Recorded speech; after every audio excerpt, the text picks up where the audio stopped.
Cumprimento a todos os meus irmãos com a paz de Jesus. Um feliz sábado para vocês. Sejam bem-vindos a esta live do dia 4 de novembro. Antes de começar, vamos orar. Pai querido que estás nos céus, nesta manhã, erguemos nossa voz, nossa mente, os nossos olhos para o céu, de onde vem o nosso socorro de Jesus Cristo, de onde vem também o batismo do Espírito Santo. Derrama, querido Jesus, sobre nós o Espírito Santo, para que ao abrirmos a Tua palavra profética, o Senhor fale ao nosso coração, nos fortaleça, nos anime e nos guie e nos abençoe, pois é em nome de Jesus que pedimos. Amém, Senhor. Feliz sábado para todos vocês. Sejam bem-vindos a esta live de hoje. Deus colocou no nosso coração o tema para hoje: jesuítas e protestantes, juntos na evangelização do mundo. O que você pensa sobre isso? Jesuitismo e protestantismo, juntos na evangelização do mundo. Reforma e contra-reforma, juntos na evangelização do mundo. A besta que subiu do mar e a besta que subiu da terra, juntas na evangelização do mundo. Isto é possível? O que você pensa sobre isso? Abra sua Bíblia em Apocalipse capítulo 13 e os versos 11 e 12. Apocalipse 13, versos 11 e 12. E vi subir da terra outra besta, e tinha 2 chifres semelhantes aos de um cordeiro, e falava como o dragão. O dragão que aparece dando sustento, dando trono e todo o poderio para a besta que subiu do mar. No capítulo 13, verso 1 e 2, é o mesmo dragão, Satanás, que está agindo e falando através da besta que subiu da terra, que tem 2 chifres semelhantes aos de um cordeiro, mas fala como o dragão. E o verso 12 diz: e exerce todo o poder da primeira besta na sua presença, e faz que a terra e os que nela habitam adorem a primeira besta, cuja chaga mortal foi curada. Meu querido irmão, aqui está o protestantismo e o jesuitismo. Aqui estão esses 2 poderes mundiais se unindo para a evangelização do mundo. É possível? Nesta semana que se passou, no dia 31 de outubro de 2023, nós estamos completando 506 anos de Reforma Protestante. 506 anos da Reforma Protestante. Poderíamos celebrar estes 506 anos de Reforma Protestante? Estaria a Reforma ainda viva? Se Lutero ressuscitasse hoje, ele teria algo para comemorar ou teria algo para chorar, para lamentar? O que você acha? O que você pensa sobre isso? Quem são os verdadeiros herdeiros da Reforma Protestante do século XVI? Quem são os verdadeiros herdeiros da Reforma? Há 506 anos atrás, Martinho Lutero pregou as 95 teses na porta da igreja de Wittenberg, lá na Alemanha, protestando contra o vinho de Babilônia, protestando contra as doutrinas errôneas de Babilônia. E, queridos, ali ele protestou contra a venda das indulgências, a comercialização do perdão, vendendo o perdão para pecados que as pessoas ainda iriam cometer. Por isso, Lutero se levantou contra o vinho de Babilônia. Mas eu pergunto, onde está a reforma? Onde estão os protestos hoje, 506 anos depois? Foi no ano de 2014 que o Papa Francisco enviou um representante seu, o bispo Tony Palmer, numa convenção evangélica carismática nos Estados Unidos, liderada pelo pastor carismático Kenneth Copeland. Kenneth Copeland liderou esta convenção de líderes evangélicos e carismáticos E Tony Palmer veio representando o Papa Francisco. E, meus queridos irmãos, quando Tony Palmer assumiu o púlpito, ele falou claramente: não existem mais protestos. Não existem mais protestos, portanto, não existe mais igreja protestante. E todo o auditório que estava ali aplaudiu estas afirmações de Tony Palmer.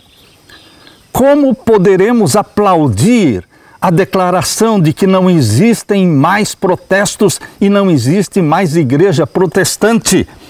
Queridos, em Apocalipse capítulo 17, verso 5, abra sua Bíblia.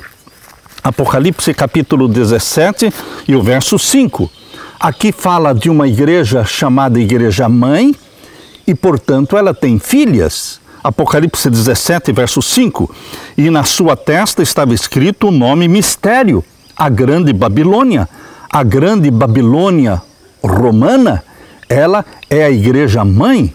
Ela se orgulha de ser a Igreja Mãe, mas então ela tem filhas. E quem são as filhas desta Igreja Mãe romana? Aqui diz a Grande Babilônia, a mãe das prostituições e abominações da terra. Todas as filhas bebem do vinho oferecido pela mãe. Estão aceitando as doutrinas errôneas de Roma.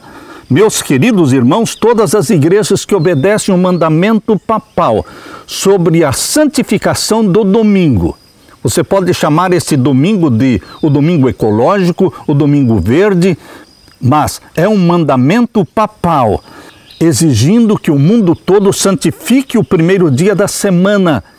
Queridos, isto é vinho de Babilônia. Essa é a verdade presente que nós temos que pregar. Os herdeiros da reforma protestante precisam levantar a sua voz e protestar. Porém, o que nós vemos hoje é o protestantismo se levantando em defesa do mandamento papal sobre a santificação do domingo. A Igreja Mãe manda e as filhas obedecem. Os jesuítas têm muito o que comemorar por esses 506 anos de reforma protestante. Por quê?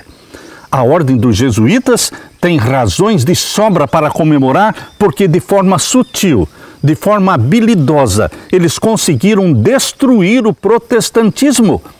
Por isso Tony Palmer disse, não existem mais protestos, não existe mais igreja protestante. Eles se uniram a Roma. Eles, os jesuítas, se infiltraram nas igrejas protestantes e trabalharam de dentro para fora. Eles se infiltraram nos seminários de teologia, nas universidades. Eles fizeram a cabeça dos professores e dos estudantes. Infiltraram-se em todas as igrejas, em todas as religiões e em todos os governos do mundo. Para que possamos entender, meu querido irmão, minha querida irmã, para que possamos entender melhor o que aconteceu exatamente em 1517, nós precisamos entender também o que significa jesuítas, o que significa jesuitismo. No dia 31 de outubro de 1517, Martinho Lutero pregou as 95 teses na porta da igreja de Wittenberg, na Alemanha. Porém, queridos, 31 de outubro hoje não é comemoração da reforma protestante. Satanás criou a festa do Halloween e Halloween é a festa comemorada em 31 de outubro atualmente. O dia das bruxas, o dia da feitiçaria, o dia do satanismo, uma estratégia satânica para apagar da mente do povo que 31 de outubro é o dia da reforma protestante. Observe essas duas datas. 31 de outubro de 1517, o clímax da reforma protestante, e o dia 27 de setembro de 1540. O que aconteceu no dia 27 de setembro de 1540? Foi criada a Ordem dos Jesuítas com o apoio e aprovação do Papa Paulo III. Qual é a relação entre essas duas datas, 1517 e 1540? A reforma protestante foi o maior golpe desferido contra o papado. Sacudiu os alicerces do Vaticano. A Europa toda foi incendiada com os ensinos protestantes de Lutero, de Calvino, de Zwinglio, de João Hus, de João Wycliffe. A Europa toda, países inteiros se tornaram protestantes. Então, em 1540, surgiu a Contra-Reforma. Contra-Reforma é um movimento para destruir a Reforma Protestante. Foi criada em 1540 a Ordem dos Jesuítas, que se tornou um poderoso e o mais poderoso exército papal para destruir o protestantismo. Martinho Lutero era um padre católico sincero e temente a Deus. Foi ordenado para o sacerdócio católico no ano de 1507. Em 1508, Lutero foi orientado e guiado por Deus para ir fazer uma visita à cidade de Roma. Fez esta viagem da Alemanha até Roma a pé, hospedando-se em vários lugares ao longo do caminho. Afinal, contemplou à distância a cidade das 7 colinas, dos 7 montes. Com profunda emoção, se prostrou ao solo, exclamando: "Santa Roma, eu te saúdo!" Entrou na cidade de Roma, visitou as igrejas, por toda parte ele via cenas que enchiam o seu coração de terror e espanto. Lutero observou a iniquidade que existia entre os padres, ouviu os gracejos imorais proferidos pelos padres mesmo durante a missa. Por um decreto recente feito pelo Papa de então, o decreto dizia que toda pessoa que subisse de joelhos a escada de Pilatos, uma escada que dizem que miraculosamente foi trazida de Jerusalém até Roma, e o decreto papal dizia que todos os que subissem de joelhos esta escada, chamada escada de Pilatos, seriam perdoados os seus pecados. Lutero, como um homem temente a Deus, decidiu subir esta escada de joelhos.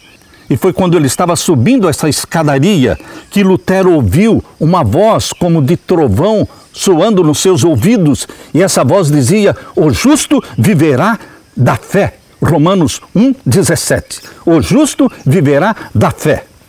Ergueu-se de um salto e saiu apressadamente do lugar envergonhado e horrorizado. Quando ele saiu de Roma, voltando para a Alemanha, ele deu costas para Roma. Deu as costas para Roma e tirou dela também o seu coração. Desde aquele dia, Lutero foi se afastando mais e mais de Roma, até romper totalmente seus laços com a Igreja Papal. No dia 31 de outubro de 1517, Lutero então pregou as 95 teses, protestando contra a imoralidade, contra a venda das indulgências, contra a comercialização do perdão. Lutero enfrentou os inimigos usando a Bíblia, e a Bíblia só. Tendo a Bíblia na sua mão, ele enfrentou o mais poderoso poder que dominou a Europa durante toda a Idade Média. No livro Grande Conflito, na página 143, 144, Deus fala assim: "A oposição é a sorte de todos aqueles a quem Deus emprega para apresentar verdades especialmente aplicáveis ao seu tempo." Havia uma verdade presente nos dias de Lutero. Presta atenção. Deus fala assim: havia uma verdade presente nos dias de Lutero. Qual era essa verdade presente nos dias de Lutero? A justificação pela fé.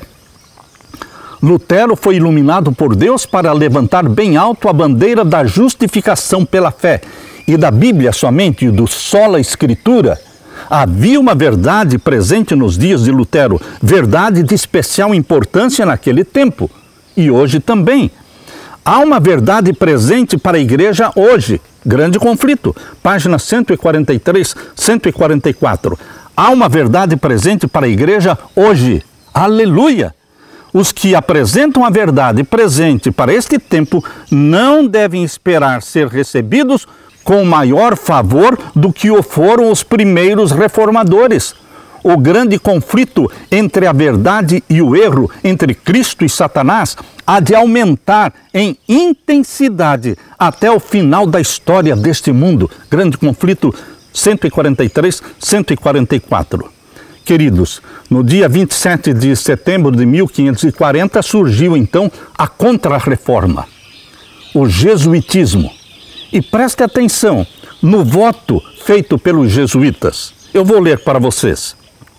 E aí a pessoa coloca o seu nome, agora na presença do poderoso Deus, da abençoada Virgem Maria, presta atenção neste voto, do abençoado Arcanjo Miguel, do abençoado São João Batista, dos santos apóstolos, Pedro e Paulo e de todos os santos, das sagradas hostes celestes e para você, meu Pai espiritual, superior general da Sociedade de Jesus, fundada por Santo Inácio de Loyola, na Pontífice de Paulo III e pelo útero da Virgem Matriz de Deus e pelo castigo de Jesus Cristo, declaro e juro que Sua Santidade, o Papa, é o vice-regente de Cristo e é o verdadeiro e a única cabeça da Igreja Católica ou Igreja Universal por toda a terra, e que pela virtude de possuir as chaves da unificação e da perdição dadas pela Sua Santidade, pelo meu Salvador Jesus Cristo, Ele teve poder para destituir reis heréticos, príncipes heréticos, governos, estados,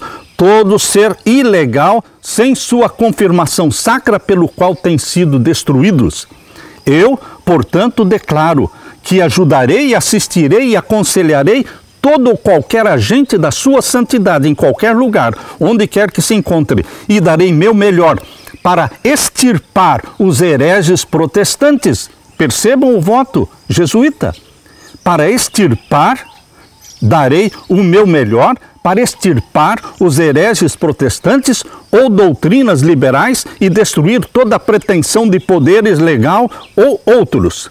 Eu também prometo e declaro que, não obstante sou excluído de assumir qualquer religião herética, a fim de propagar o interesse da Igreja-mãe, para assim manter segredo e assegurar em privado todos os seus comitês, vezes após vezes, o quanto eles me instruírem, e não divulgar diretamente ou indiretamente, por palavra, escrita ou qualquer circunstâncias, mas executar tudo que for dado em cobrança ou descoberto perante mim por você, meu Pai espiritual.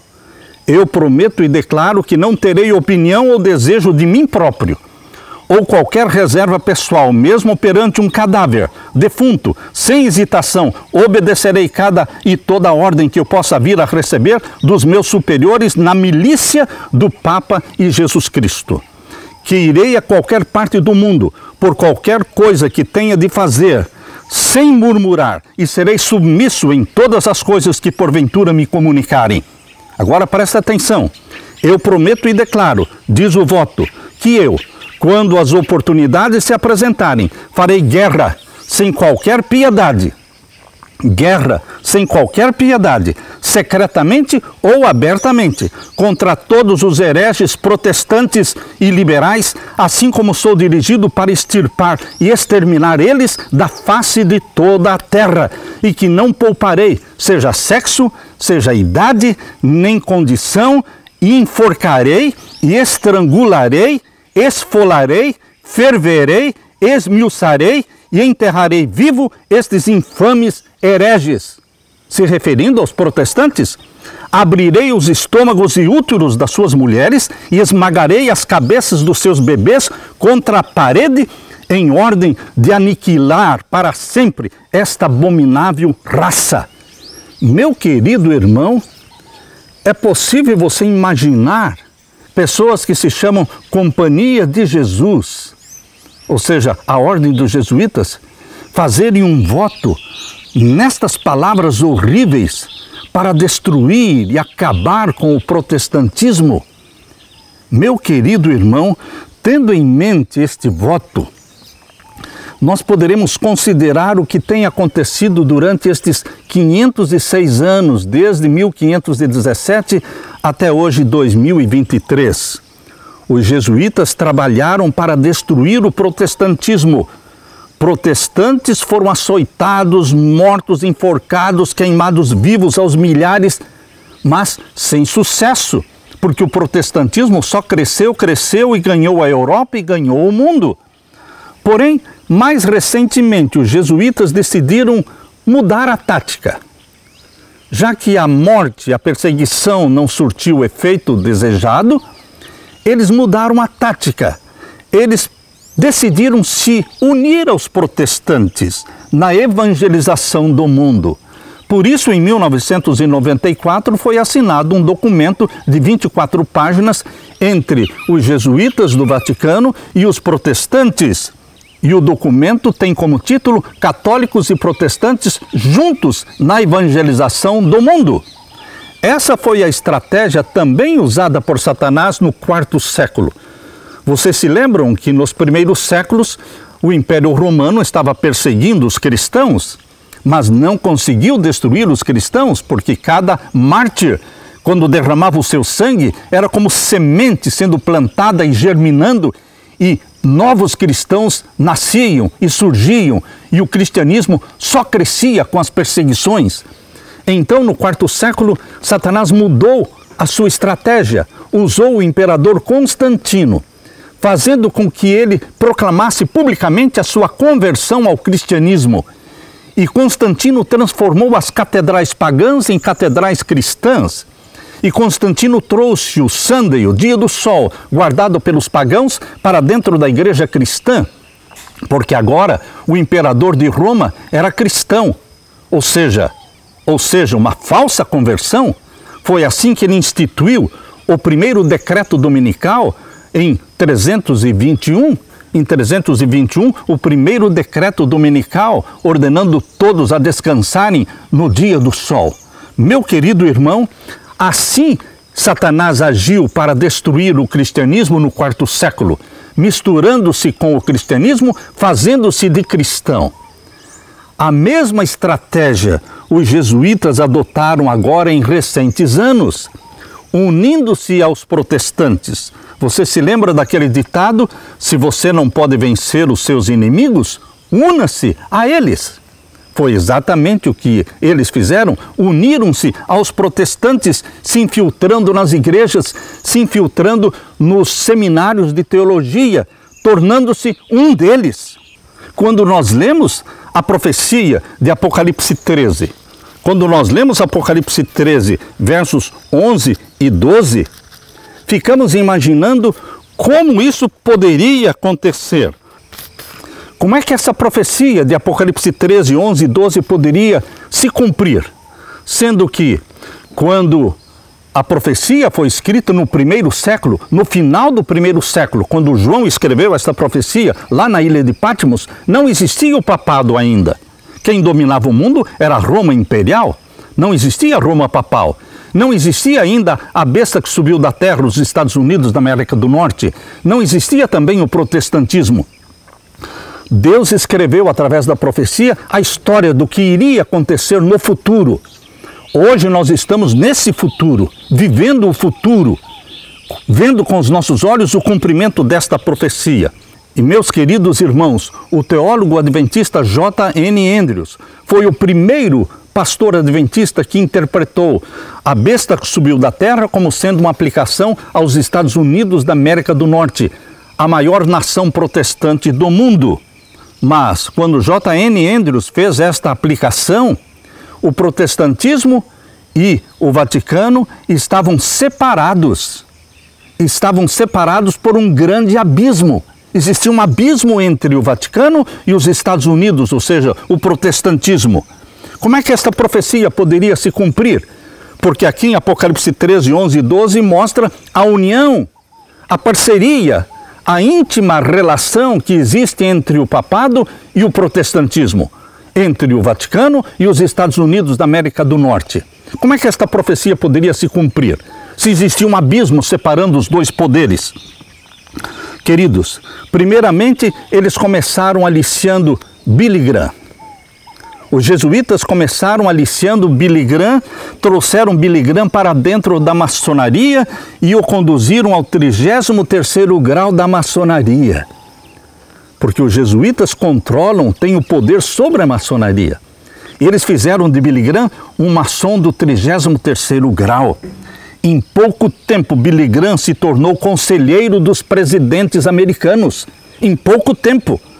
considerando que a Igreja Batista do Sul dos Estados Unidos, eles apoiam a maçonaria, permitindo que os seus membros e pastores sejam maçons, ficou fácil para Billy Graham aceitar a maçonaria.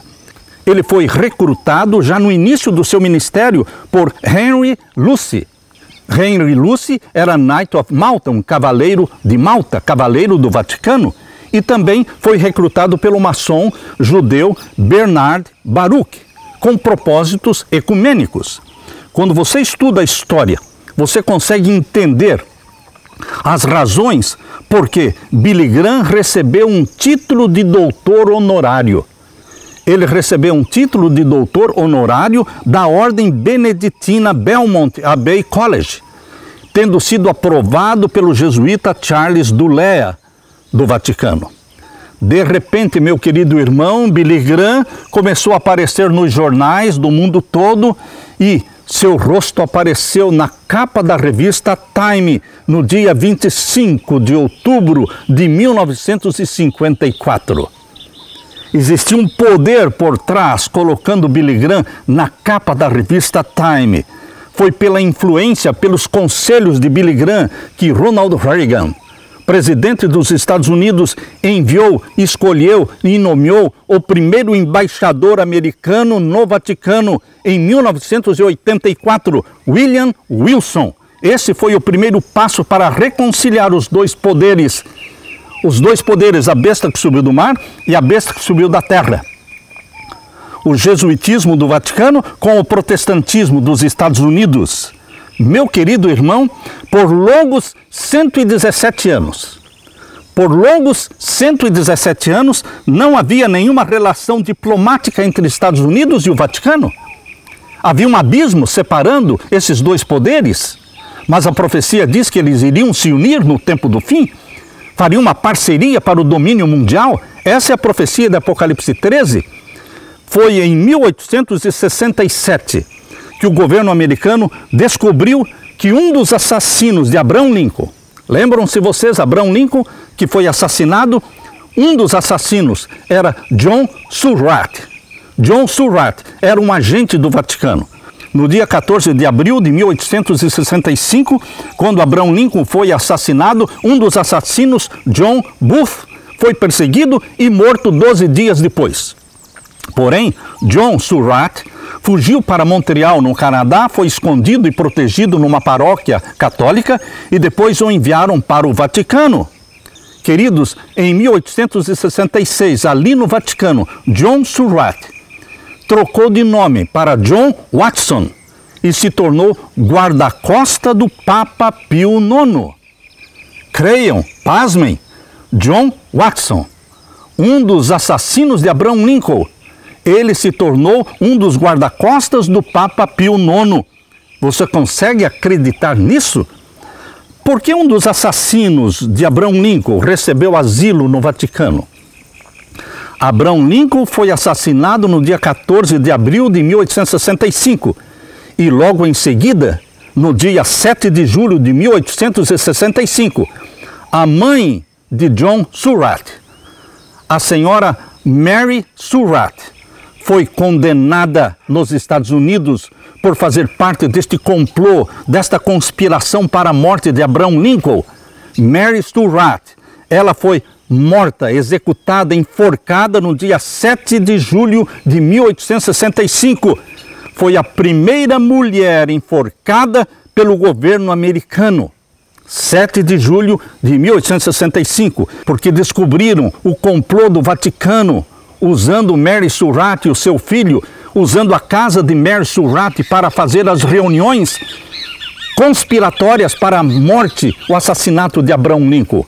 Queridos, as relações entre Estados Unidos e o Vaticano foram rompidas por causa disso, no ano de 1867, e permaneceram rompidas por longos 117 anos.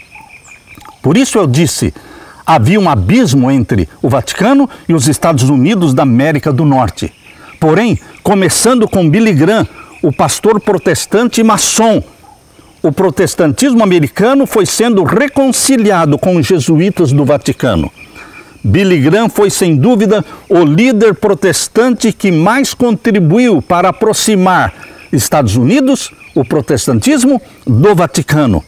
Apocalipse 13, Estados Unidos e Vaticano se unem através de um poder espiritualista chamado maçonaria. O cardeal católico de Boston, Richard Cushing, fez uma declaração interessante sobre Billy Graham. Ele falou assim: se eu tivesse meia dúzia de Billy Grahams, eu não precisaria me preocupar com o futuro da Igreja Católica. Veja, os protestantes dos Estados Unidos, isto foi escrito no livro Grande Conflito, página 588. Os protestantes dos Estados Unidos serão os primeiros a estender as mãos através do abismo. Que abismo? Esse abismo que separava Vaticano e Estados Unidos, um abismo de 117 anos. Aqui diz: os protestantes dos Estados Unidos serão os primeiros a estender as mãos através do abismo. Porque foi em 1984 que Ronald Reagan, por conselho de Billy Graham, enviou o primeiro embaixador americano para o Vaticano, William Wilson.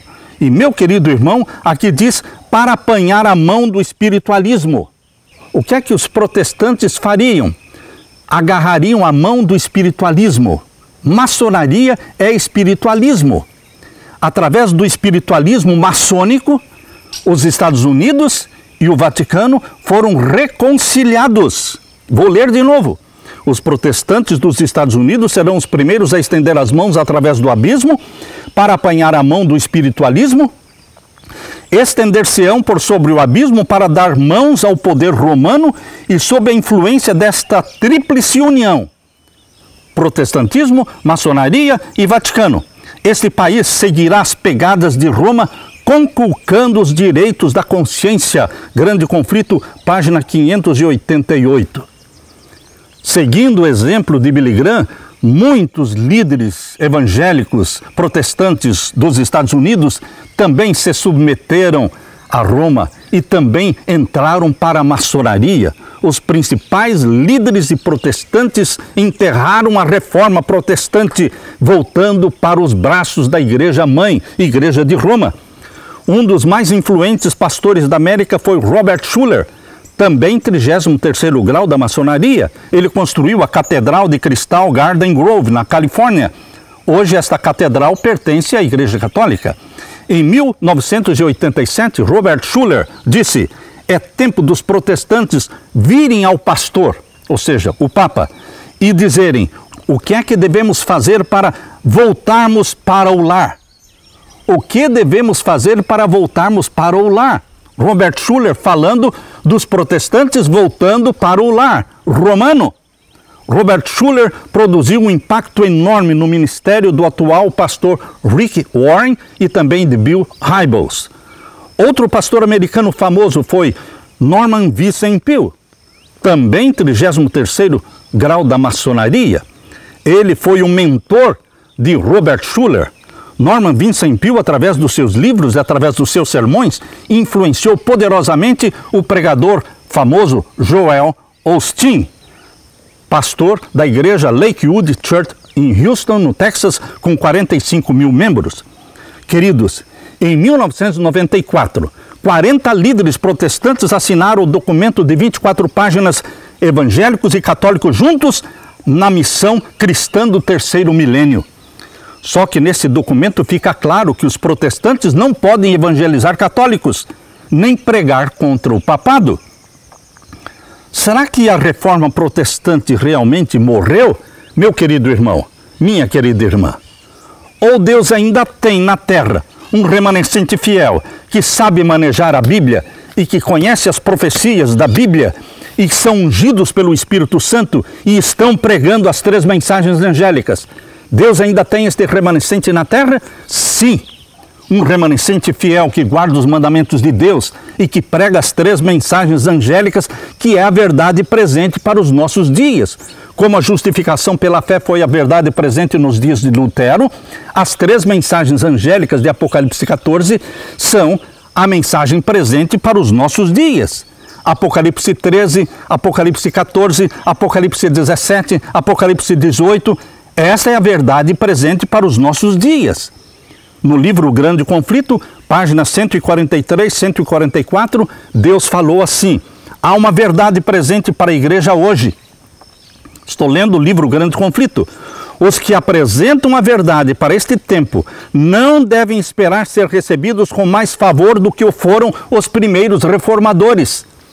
Você quer pregar as 3 mensagens angélicas? Então não espere por popularidade, não espere por apoio da igreja como um todo. Não, você vai ser perseguido. Você que prega a verdade presente para hoje, também não receberá maior favor do que os reformadores do passado. Queridos, o grande conflito entre a verdade e o erro, entre Cristo e Satanás, só vai aumentando em intensidade até o final da história deste mundo. Grande Conflito 143, 144. Neste conflito em que você está envolvido, meu querido irmão, minha querida irmã, pregando as 3 mensagens angélicas, neste conflito, nós, os que guardamos os mandamentos de Deus, seremos perseguidos cada vez mais. Esta é a profecia revelada em Apocalipse 12, 17. Em Apocalipse 12, 17 diz: e o dragão irou-se contra a mulher. Você não é um pregador popular. Você não é um cristão comum, porque você é um remanescente de Deus. É um cristão incomum. É um cristão impopular, perseguido, porque o dragão irou-se contra a mulher e foi fazer guerra ao restante da sua semente, os que guardam os mandamentos de Deus e têm o testemunho de Jesus Cristo. Alegre-se, meu querido irmão, minha querida irmã, porque você pertence ao remanescente de Deus, salvos pela fé em Jesus Cristo, feitos obedientes aos mandamentos de Deus, proclamando as 3 mensagens angélicas, preparando um povo para a segunda vinda de Jesus. Aleluia, aleluia, aleluia. Deixe-me orar com você. Meu Pai querido que estás nos céus, derrama sobre nós o Espírito Santo. Dá-nos a coragem, dá-nos a ousadia, dá-nos a determinação de ficar ao lado da fé em Jesus Cristo e da obediência aos mandamentos de Deus até o final. Que o Senhor nos batize com a chuva serôdia do Espírito Santo, ungindo os nossos lábios, usando a brasa viva que sai do teu altar para nos purificar dos nossos pecados, pelo sangue de Jesus Cristo, e ungir-nos para cumprir a missão. O Senhor perguntou para Isaías: a quem enviarei? Quem há de ir por nós? E a nossa resposta é a mesma de Isaías: eis-me aqui, envia-me a mim. Derrama sobre mim e os meus irmãos o Espírito Santo. É o meu pedido, é a minha oração, em nome de Jesus. Amém, Senhor. Amém. Deixo com você, meu querido irmão, minha querida irmã, a paz de Jesus. Amém.